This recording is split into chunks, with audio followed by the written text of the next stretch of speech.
నేను కూడా మీకు ఒక మంచి గుడ్ న్యూస్ చెప్పాలనుకుంటున్నాను. ఏంటి బాను? ఆఫీస్ విషయమా? ఇప్పుడు అవేవి మాట్లాడొద్దు. ఇక్కడికి వచ్చాక ముందు మన విషయాల్ని మాట్లాడుకున్నాక అప్పుడు ఆఫీస్ గురించి మాట్లాడుకుందాం. సరే, నేను ఫోన్ పెట్టేస్తున్నాను, నువ్వు త్వరగా వచ్చేసి. అలాగేనండి.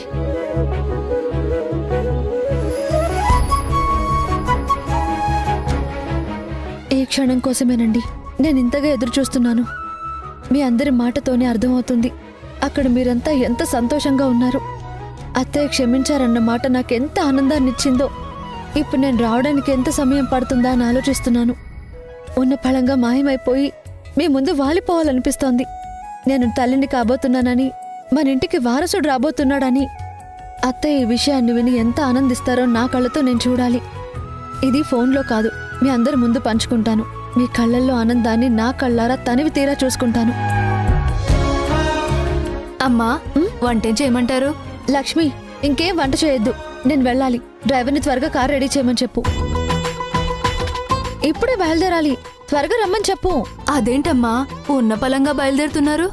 వెంటనే వెళ్ళాలి లక్ష్మి, నన్ను ఇంకేం క్వశ్చన్ చేయొద్దు. వెంటనే డ్రైవర్ని కార్ రెడీ చేయమని చెప్పు. అలాగేనమ్మా.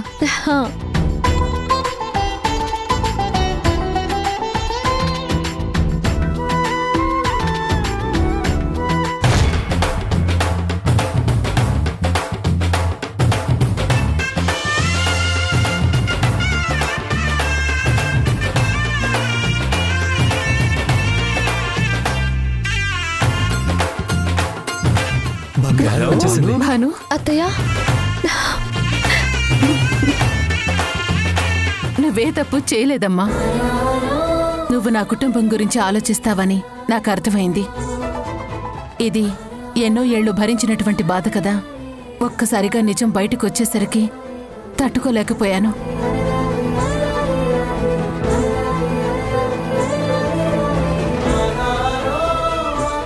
నా కాళ్ల కింద ఉన్న భూమి మొత్తం కంపించిపోయినట్టయింది.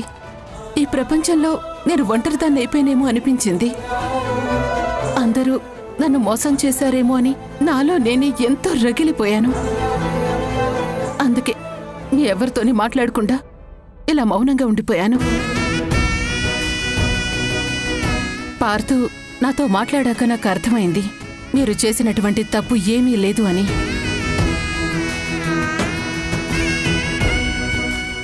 ఎప్పుడో తెలియని వయసులో జరిగిపోయిన దాన్ని నేనే అనవసరంగా తప్పు పడుతున్నానేమో అని చెప్పేసి అనుకున్నాను.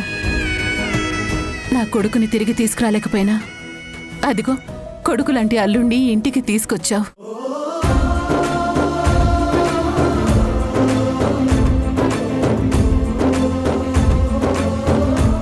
నా కూతురికి ఇంత మంచి భర్తనిచ్చావు.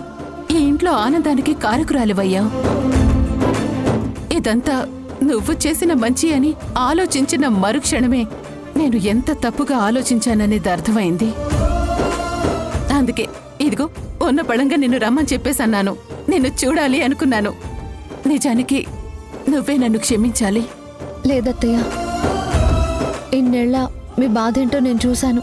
ఒక తల్లికి బిడ్డ దూరం అయితే ఆ నరకం ఎలా ఉంటుందో ఇప్పుడిప్పుడే నాకు అర్థమవుతుంది. పేగు తెంచుకోకుండానే మమకారం అనేది ఎలా ఉంటుందో, పేగు బంధం ఎంత గొప్పదో నాకు అర్థమైంది అత్తయ్య.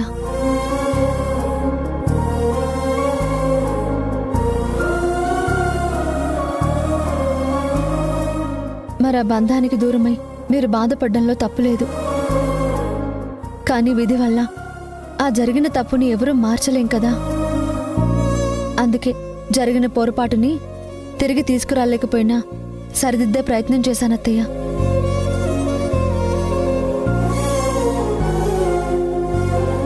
ఈ నిజాన్ని మీ దగ్గర దాచి నేనే తప్పు చేశాను. సర్లేవే, ఇక గడిచిపోయిన దాని గురించి ఎవ్వరూ ఆలోచించద్దు. ఇల్లంతా పండగలా ఉంది. ఇంట్లో సంతోషం ఉంది. ఆనందాలు వెళ్లి విరుస్తున్నాయి. చాందిని తొందరలోనే పండంటి బిడ్డకి జన్మనిస్తుంది. మనకి దూరమయ్యాడనుకున్న రాము మళ్ళీ మన ఇంట్లోకి రాబోతున్నాడు. ఇక అంతా సంతోషమే కదా.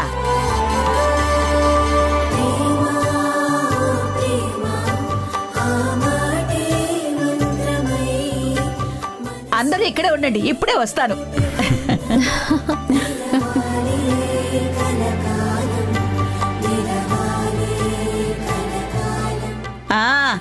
ఇదిగో ఇదిగో ఇదిగో వచ్చేసాను. బాను, జరిగిన గతాన్ని మర్చిపోయి సంతోషంగా ఉండు. స్వీట్ తినవే.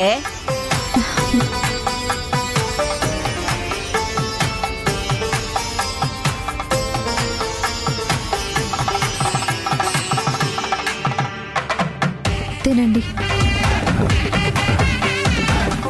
ఏంటి బాను ఇది? ఏంటి ఆనందం? నిజంగా ఇది ఆనందించే విషయమేనండి. బామ్మ చెప్పినట్టు ఈరోజు మన ఇంట్లో పండగే. అన్ని సమస్యలు సర్దుకున్నాయన్నది మనసుకి ఎంత ఆనందాన్ని ఇస్తుందో, ఈ ఆనందకరమైన సమయంలో మీ అందరికీ ఒక గుడ్ న్యూస్ చెప్తున్నాను.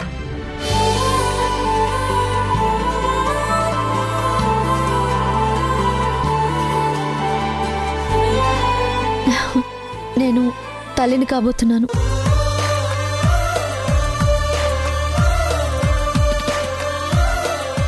బంగారం,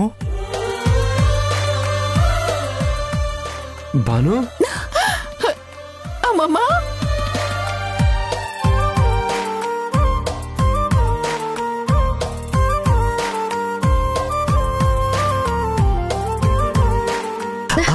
అయ్యో మెల్లిగా బాబు. ఏమండి? అయ్యో కళ్ళు తిరుగుతున్నాయి. ఒరే, నా కోడలు అసలే వట్టి మనిషి కూడా కాదురా. భాను, ఎంత మంచి గుడ్ న్యూస్ చెప్పావమ్మా. ఆ దేవుడు మిమ్మల్ని చల్లగా చూడాలి.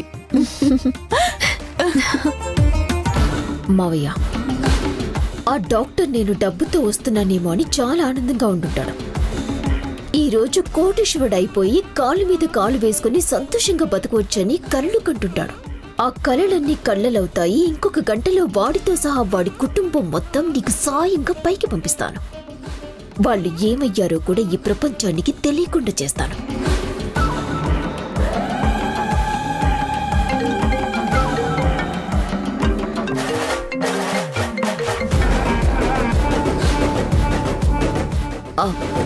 వస్తున్నాను డాక్టర్.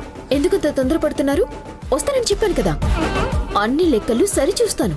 కాసేపు ఓపిక పట్టండి. ఇంకొక గంటల్లో మొత్తం పూర్తయిపోతుంది. సారీ మేడం, నన్ను క్షమించండి. ఈ నిజాన్ని ఎవరికీ తెలియకూడదని చాలా జాగ్రత్తలు తీసుకున్నాను. కానీ నేను నా భార్యను కంట్రోల్ చేయలేకపోయాను. ఈ నాటకం అంతా ఆడిస్తుంది మీరే అని మా లక్ష్మి మీ భానుకి చెప్పేసింది.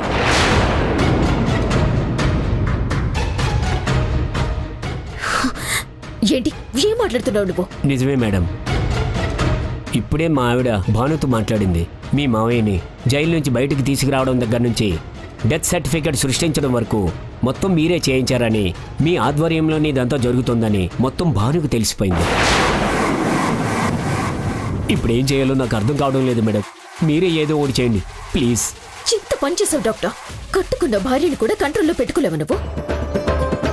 పేరుకి పెద్ద డాక్టర్వి, మళ్ళీ నన్ను బ్లాక్మెయిల్ చేశావు. కోట్లు ఇవ్వండి అని. ఇప్పుడు నువ్వు చేసిన పనికి ఎదురుకుండా ఉండుంటే నిన్ను షూట్ చేసుండేదాన్ని. సరే, మీరు ఎక్కడున్నారో అక్కడే ఉండండి. మిగతా సంగతి నేను చూసుకుంటాను. అలాగే మేడం.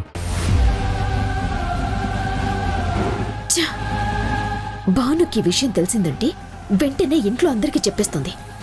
అందరికీ ఈ సంగతి తెలిసిందంటే నన్ను అదే ఇంట్లో పాతేస్తారు. నాకు తెలిసి భాను ఫోన్లో ఈ మాట చెప్పదు. డైరెక్ట్గా చెప్పడానికి వస్తూ ఉంటుంది. డాక్టర్ సంగతి కాదు, ముందు ఆ భాను సంగతి చూడాలి. ఈ నిజాన్ని బయటికి రాకుండా ఆపేయాలి.